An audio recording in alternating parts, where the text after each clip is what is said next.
So, Saturday, niyaya ako ni Lace kumain ngayon sa labas. Sabi ko, sige, kain tayo. Medyo stress ako ngayon at may konting bad trip lang, trabaho. Yung kumain sa kimchi. So, pumunta kami ngayon sa kimchi. Ayan, kimchi. Tagal na ako kumakain dyan sa kimchi. Simula pa nung bata pa ako, kumakain na ako dyan eh.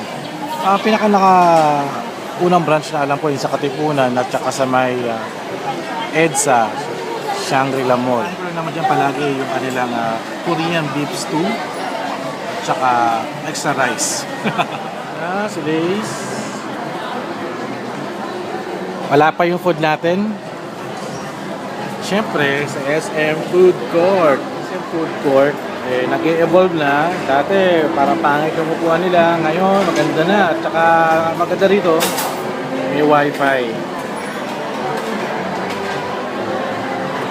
Tsaka di na sila gumagamit ng mga yung mga plastic cup, yung mga disposable na paper cups na.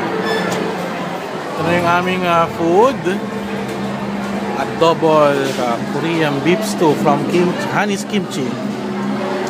Ang sarap po, grabe oh. Yummy. Madalas ako sa kusina ni Gracia. At kung hindi kayo kusina ni Gracia sa Esbaro. Sa mga paborito ko yan dito sa SM Bacoor. And extra rice. Yeah, man. Ito na yung aming kimchi. Dalawa, may kasama pang soup.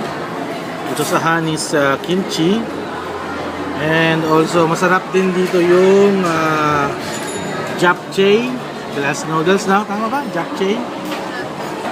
At masarap yan dahil may approval ni Lace. Sarap, di ba? Ayun. So, kainin na namin to.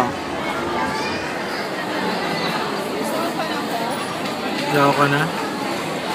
Ano masabi mo sa kimchi? Hindi mo inom. Busog na ako eh. From 1 to 5, ano rating mo? Yeah.